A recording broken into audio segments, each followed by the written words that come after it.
again. What did I tell you about? I shot this bear in my pajamas. Yeah. What it was doing in my pajamas, I I have never no know. idea. Which was a line from Adult Beverages, which of course was a line from the Groucho Marx, yeah. Yes. So I'm very excited about today's beer. A lot of times you'll have a beer with a name and it's kind of just, they just throw it on there. It doesn't always correlate with like we had Black Duck Porter, which was the rum running boat, and I was like, what has this got to do with rum? And apparently nothing. Nothing, yeah. Yeah.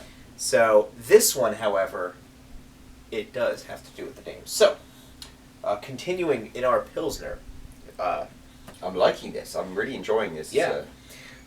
We have Two Roads, Ol' Factory. So this is, Two Roads, is in Stratford, Connecticut, so it's just a little north of us. And what they did was they took over a 100-year-old factory to start brewing this beer. Now, olfactory, of course, is your smell. Right, your smell, exactly, right. So this is a dry hopped Pilsner. So dry hopping is when they add the hops after, so they don't get, they add more hops after, usually like a couple of days before they're about to bottle.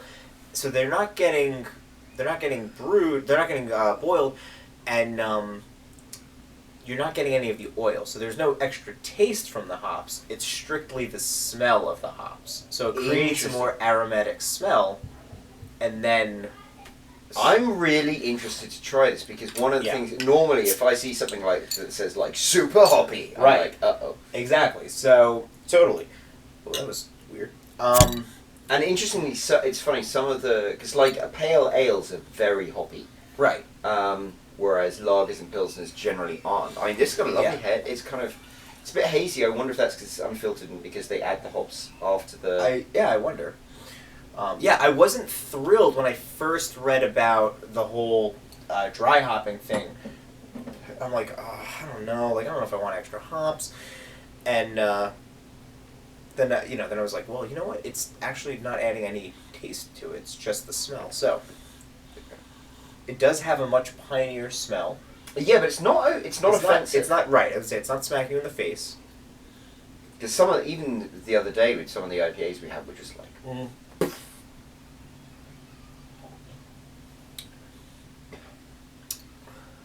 It's not bad. No, I like that. Okay. I couldn't continue to drink this. I would say this is kind of,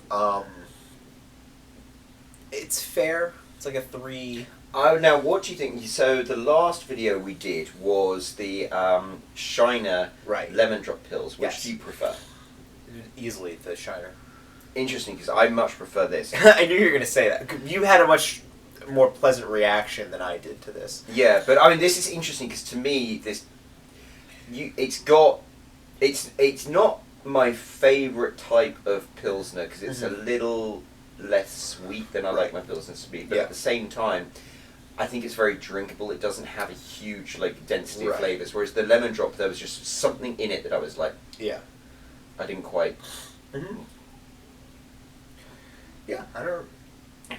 I mean, it's fine. It's not, I mean, I have to. It is exactly as you said. It's fine. It doesn't. It doesn't have any follow through. I think with the lagers that I really like, they have a certain amount of follow through. Yeah. There's like a sweetness that rolls off the tongue. But I mean, I think this is literally the definition of the British word fine. Yeah. Yeah. I mean, it's very solid, serviceable, and it'll get you where you need to go. Yes. Exactly. Well, will it? What's the alcohol content? 5%. Yeah, it'll get you where you need to go, but less quickly than drinking Right. Yeah, you'd have to drink a lot of it. But it's interesting because I think the idea. Okay, so I read a book by Forrest Griffin, who's an MMA fighter, when I was probably my early 20s. He was named after where he was conceived. Yes. Just like David Beckham's son was called Brooklyn. Brooklyn, yeah. And his daughter was called Romeo. What was his daughter called? Oh, the son was called Romeo. Because he was conceived in back when Alpha Romeo. But, Gotcha. It's the only logical explanation. Anyway, I'm sorry. So anyway, so he talked about beer, and he was like, beer's an acquired taste, and like, so acquire taste for cheap beer. And I don't agree with that now. I think that now that I drink as much beer as I do, and as many different styles and different breweries as I do, um, it's, I would say, maybe it is an acquired taste, but I think that there are really shitty beers, and I think that that's what happens is most people drink really shitty beers first because it's cheaper. You're in college. I would say that's most people's first exposure to like trying their own beer. It's like, okay, well, what can we get? And it's like, well, we're broke college kids, so we're gonna buy a 30-pack of something, and like no beer that comes in something more than 12 is gonna be good. That's not true. You bought me some Heineken the other day. That was 24. Yeah. Oh yeah, that's more. Well, I mean, I don't know whether you think Heineken's good or not. Yeah. I like it, but it's not. It's not gonna knock your socks off. No. You know what I mean? Like It's dependable. It's like it's drinkable. Yeah, You know exactly. What Right. It's funny because tonight you said, "Hey, I'm going to bring some beer over. Is there anything you want?" And I think I've reached the stage thanks to you where I'm like, you know what? I'm interested to see I choose. where you're going to take me on this beer appreciate that. journey. Yeah. Yeah, no, it means a lot coming from you because I think you are having had being a decade older than I am. You've had more experience drinking than I have, and I think also like you worked at a bar, whereas I just kind of I lived by a bar at a certain point in my life, and it's kind of it's kind of the same thing. But I mean, I don't think I ever really. I think the only time I ever really ventured when I was in my early 20s was when I would go to bars and like I would tell the waitress like, okay, surprise me, like I'm not too particular about beer, and like I think I could still play that game. Yeah. But I think now I'm more particular. I would be much better at that game. I was terrible in my early 20s. But now I've kind of refined my beer taste. I can taste the difference between, between like an IPA and a pilsner and other, like I can. There are distinct differences in tasting those that you can hit upon. But no, I appreciate you saying that you just kind of inherently trust me to pick up whatever. Well, I think also you've definitely expanded my I think it's very interesting. I come from Europe, and a lot of Europeans think they're all sophisticated and stuff, but we drink shitty lager. Right. And to be honest, I mean, you were talking about when you were young. It's like we used to drink Smirnoff, and I was thinking I was so sophisticated. Like, I'm drinking Smirnoff Black. Yeah. And it's like it's shitty. Yeah. You mean like Smirnoff vodka? Yeah. Not okay, because they have like Smirnoff like wine coolers or like. Oh, they have Smirnoff Ice, don't they? Yes, that's what I'm thinking of. I'm like, it's not like a wine. Yeah.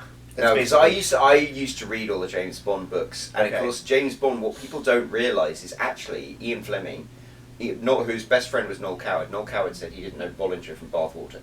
Like, if you read the books and look at the wines, he has terrible taste. And some of the stuff, like the vodka, we used to think we were so sophisticated. Now, like I can't drink blended whiskey now, to be honest.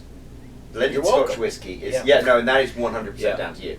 And I went through a stage where I like bourbon, but now I'm like, you know what? I think I'm getting to the thing where it's like I like single malts because it's more experience. Like bourbon it is, kind of, and like honestly, I remember. I don't know if you remember this or if you even heard this. I remember when my parents were never like huge drinkers. I think by the time I was 20, I had been drunk more times than my mom had in her entire life, and like my dad never really I would see him occasionally just drink something at like a Super Bowl party or like if we were at like a. If we were at somebody's house, they'd be like, all right, like, do you want a beer? And he'd be like, all right, sure. Like, he wouldn't ask, like, what do you have? He'd just be like, yeah, whatever, And I think that's kind of how I was, too. And then I started going to bars more. I think it became more socially acceptable when I was in my early 20s to go to bars and kind of explore and drink and, drink different things and spend all your time at bars. I lived... literally I lived like down the street from a bar when I first moved out, and I just always I would go to fight nights at a bar and whatnot, and for the record, to watch, not to partake, I forgot where I was going with this. Oh, I remember. So I remember when we had looping back to fight night when you hosted the McGregor Mayweather fight. Yeah. We had I want to say Lafroig. I think it was. I think it was Lafroig. It was Lafroig. It was right after I closed the school, and we had Lafroig. It was kind of like a celebratory, like, here's to the next stage of my life. Here's to like a great night of fights, and I remember drinking it and talking to another friend, Luke, I believe, and just kind of talking about all the taste notes. And my dad kind of like looked at me and like scoffed a little bit about what are you, such like a whiskey connoisseur? And like at that point, I kind of was. I mean, we did go out drinking quite a bit, and I had experienced a lot of whiskeys. I would say more so now. But we got to get back. We're going to get back into the whiskey. Yeah. But I think it's because you would pick different regions of Scotland and stuff like that, and it's like Lafroig is even the age. Like I think we tried a direct totally 10 to 18. The 18 is delicious. The 10 is terrible. The 10 is not that great. I would much rather have like a Macallan 15 over a Lafroig 10, even though I much prefer Lafroig as a whole. I mean, year to year, I would say Lafroig beats, in my opinion, Lafroig beats out Macallan. But you know what? We got to get back to the whiskey videos, because I can go off on a whole tangent about this. But yeah, I mean, I think it's one of those things where like if you I forgot what movie it was. There's a movie where they say it. It's basically like if you can talk about the alcohol that you're drinking, you're a connoisseur. Whereas if you're just drinking it, you're an alcoholic. That's kind of they were mentioning it about wine, which is true. Yeah. But I mean, you know what? Like you can do it with anything, really. I mean, any kind of alcohol. And I think that's the thing is like it's so. I remember thinking like, oh, I know. Like in my early 20s, I was like very confident. I'm like, I can definitely taste a stout versus an IPA, and like I didn't know my ass from my elbow when it came to that type of stuff. And I've become so much more refined now. But I still like I'll go like we'll go to breweries and I'm like I feel like I know nothing. I think that's it. To be honest, because when I started writing about wine for the TV show Wine Portfolio, it was the moment where I was like, wow, I really don't know anything about wine, and I could probably spend my entire life studying it, and I still wouldn't know. Yeah. Like, I can tell you a bit about Rioja wine, and I can tell you a bit about some Bordeaux's, and that's about it. Yeah. Yeah. It's like, jack of all trades, master of none type of thing. Which is great, because it's, you still know more than the average bear, no pun intended. But yeah, I mean, it's been a fun journey doing all these videos, and it really has. I was just thinking of all the we've had Conor McGregor's Proper 12. I remember when we tried that, we weren't terribly impressed, but I had that, and it kind of like powered me through a few books that I was writing, and now it's like I've got a fondness for it. It's really funny because a friend asked me about Proper 12. He's like, "Have you ever had Proper 12?" And I just immediately sent him the video, and I'm like, "I don't remember it that well." I honestly don't remember what I was thinking. Here you go. You can taste. You can see my first initial reactions, which I think is also really cool. It's like really, people get to see us grow as beer experts and just really experts in our alcohol. Yep, absolutely. Well, anyway, till next time. But it's been fun. It's been real. Been very and yeah, 2 roads. So I mean that's. We've done 2 roads before, right?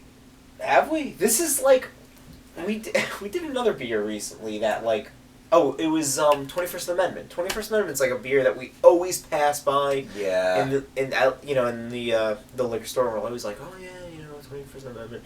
This is another one where I'm like, 2 roads, because they have a pilsner which doesn't really wasn't really standing out, and then they have an IPA which I'm like, alright. But I feel like we've done them before. Maybe not. Maybe we have. Who knows? So I'm going to pick 2 pilsners for the next time. Okay. There we go. Sounds good. Right. Cheers.